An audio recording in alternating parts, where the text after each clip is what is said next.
let's see if we can turn this into something.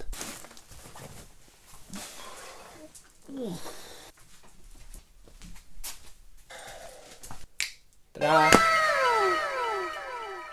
All right.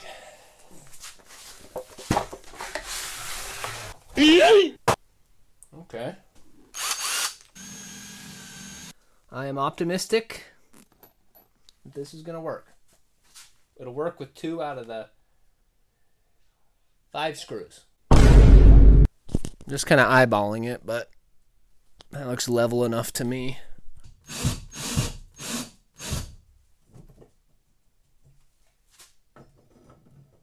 Not too shabby, I think. I like it. I don't think it will support any serious weight. It's pretty wobbly, but I think for our purposes, it will get the job done. And if not, who cares? We'll try something else. Now to accessorize.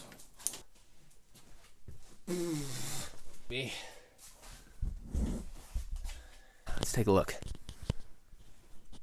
Is that good? Is that good? I don't know.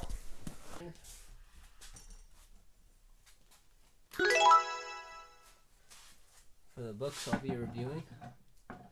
Yeah, I think I'll move this wire over so down the wire's not in the way. Come here. Come here, Ted. What do you think? Well, I think we're finally ready to get started. Welcome to the Indie Fantasy Club.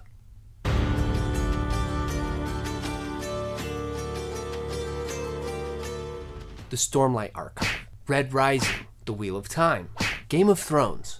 All books and authors you're guaranteed to hear about from pretty much any booktube channel. And with good reason. These are some of the most incredible stories ever told. And so I just want to make one thing really clear. I'm not starting the Indie Fantasy Club to disparage or belittle traditional publishing. Because obviously there's a reason why it's so successful and it's so prestigious. It's because some of the greatest authors are traditionally published. But what this channel is about is celebrating independent authors who really might not be getting as much love or attention as they deserve, or as much of that hype as some of these traditional publishers. I just think that sometimes with indie books or self-publishing, there's that stigma where it's just not as good as traditional publishing.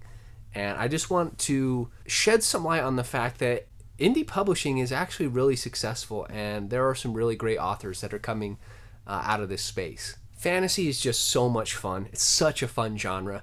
And I just want to be a voice for some of those unique stories that you might not hear about as much on BookTube. Like, you're always going to hear things about Brandon Sanderson because he's one of the greatest fantasy authors of all time. You'll hear about Robin Hobb. You'll hear about George R.R. Martin. Just because those are prolific books that will always be part of our libraries. So hopefully what I can do is provide you some new recommendations from some of these authors that I think are really talented, that I think just don't get enough publicity. They don't get enough marketing. They just don't get enough time to shine, I guess. And I think that they should be celebrated. Now, as a new booktuber, it's kind of embarrassing. My shelf is embarrassingly bare. Embarrassingly bare? Oh, brother, this guy stinks! We're going to fix that, okay? Just have some faith. We are going to fill the shelf. And hopefully add more shelves as time goes on. But for now, we'll start with one shelf. But I've got to read some of these indie fantasy books first, so I've got to start somewhere. So every time I finish a review of one of these independent books, I'm going to add it to my shelf. Now, I do want to explain my ranking system a little bit of how I'm going to be reviewing these books, because I think, obviously, it's my opinion. All of these reviews are subjective. And so I just want to make it really clear what is interesting to me and try and provide a really broad review spectrum so that if maybe it's not my type of book or something that I find interesting, but there are elements that you would have found interesting, by splitting up my review into certain categories, you can kind of see what applies to you and what you think is going to be a good recommendation in your book. Like I said, this is just my opinion, and it is meant to kind of uplift this group of authors. So keep that in mind. Like some people prefer character-driven stories and really deep emotions, where others might be more interested in the theme and the plot and the overall scope of the world building. That might be what really attracts them as a reader. And as a fellow reader myself, I have my own preferences and biases when it comes to these stories, but I don't want that to affect my scoring system. I'm going to break my rankings into 5 distinct categories.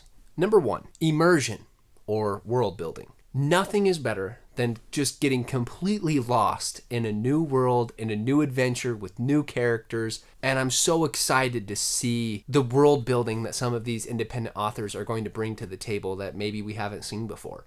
But it's important to know I'm going to be holding these independent authors to the same standard as a traditionally published book.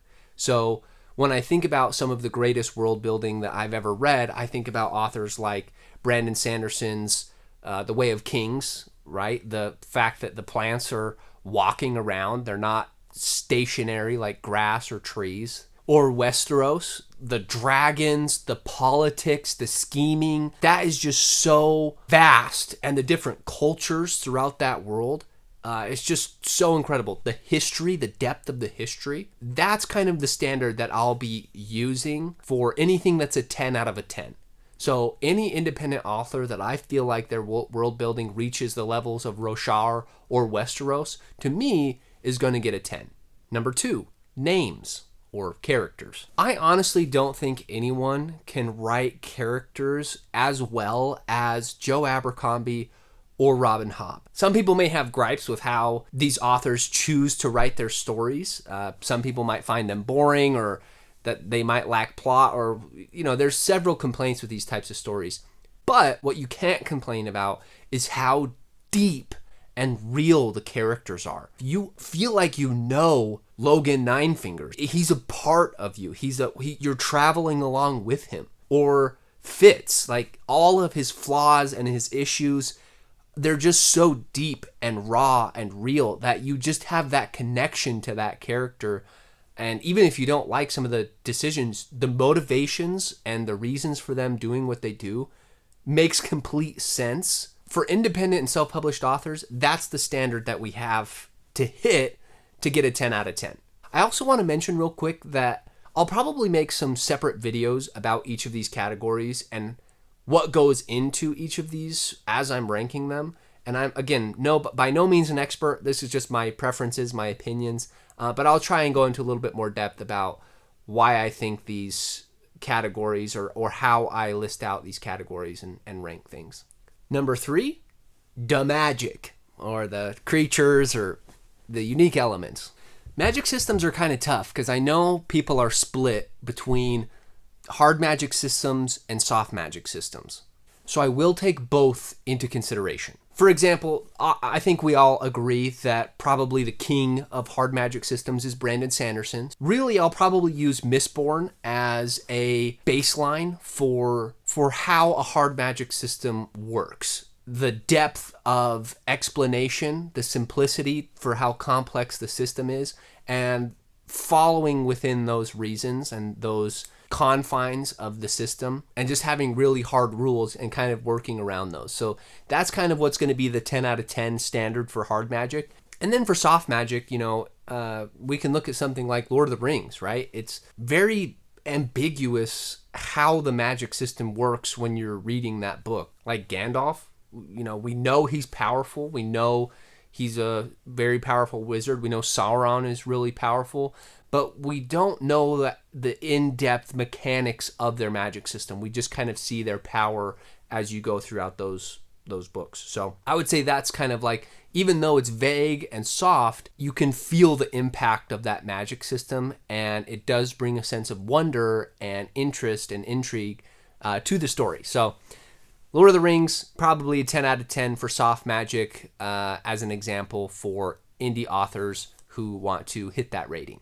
But not every book has magic. Not every fantasy book, is required to have magic in order to be a fantasy book, which is why I'm also going to include magical creatures in this as well, like dragons or griffins or unicorns or whatever it may be. I want this to be looped into this category as well, just because it's very it could go into world building, But I'd just rather put it in it feels more magical to me, so I'm going to put it in the magical category. So, if there's no magic, but there are dragons, or there's giants, or elves, like that I will count that as part of a magic within that world or within that book. Number 4, infrastructure or plot.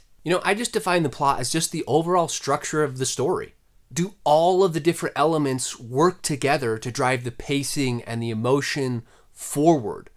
When I think of great series in this category, I think of books like Red Rising or the Green Bone Saga, where it's very intricate, but also, straightforward themes, straightforward goals and ambitions and desires, where it's really easy to follow the plot of the story, and you can really get involved as a reader and hope for things and build that anticipation and suspense as things are moving forward, even if they don't, there can still be surprises and twists, but at the end of the day, you just feel like the plot makes sense, that things move forward at a really satisfying and realistic way. And part of that is you have to have satisfying conclusions and payoffs. So that just has to be part of the plot. Like if you have a bad ending, it probably means the plot wasn't really thought out very well. And so, that will affect my opinion and my feelings towards the book as a whole. And number 5 is just enjoyment. This is completely my opinion. So the other rankings you can kind of decide, like if you're a world building person and I give it 10 out of 10, but the characters are like a 5 out of 10, but you love world building, that might be a great book for you.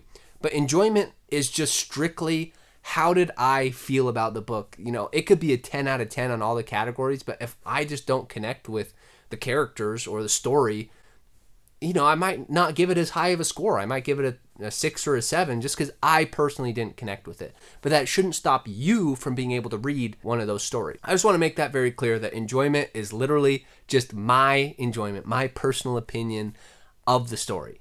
I've read books that are technically terribly written, but that I've thoroughly enjoyed. Thoroughly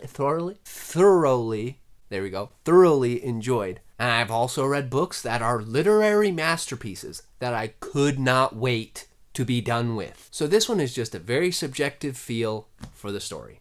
And this isn't going to be part of the rankings, but I am going to throw it in there, just bonus rankings.